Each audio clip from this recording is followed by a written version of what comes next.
सद्भावना सभागृहଠାରେ जिला स्तरीय जातीय प्रेस दिवस पालित हो जाइछि। एही दिवसरे कोरापुट जिलापाल मनोज सत्यवान महाजन मुख्य अतिथि भाव योगदान करथिले। जिलार समस्त सांबादिक मानक भूमिका अत्यंत गुरुत्वपूर्ण एवं सेमानक संग्रहित खबररू जहाँ सूचना मिले जिला प्रशासन ताहा प्रति तुरंत पदक्षेप नहीं कार्यानुष्ठान ग्रहण करिथांती बोली जिलापाल कहिसंती। खबर संग्रह एवं प्रसारण समय निजक सतर्कता अवलंबन करी सत्यता खबर उपरे प्राधान्यता देई खबर प्रकाशन और प्रसारण करने निमंते से परिप्रकाश करथिले। आजिर विषय भ्रमात्मक खबर प्रसारण वृद्धि परिप्रेक्षी रे गणमाध्यम और विश्वसनीयतार संरक्षण प्रसारक संघ उपरे आलोचना होइथिला।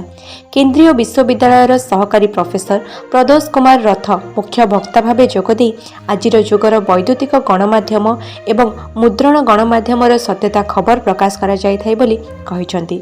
वर्तमान परिप्रेक्षी रे सामाजिक गणमाध्यम जेउ भली भावे संवाद परिवेषण करिथांती सेमानकु सत्य खबर उपरे ध्यान दे प्रसारण करबा निमंते से परिप्रकाश करथिले।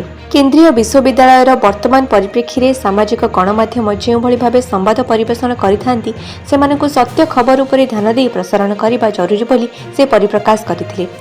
अन्यमानक मध्यरे जयपुर उपखंड सूचना और लोकसंपर्क अधिकारी जसोदा गादवा परिचालना करने सह धन्यवाद अर्पण करथिले।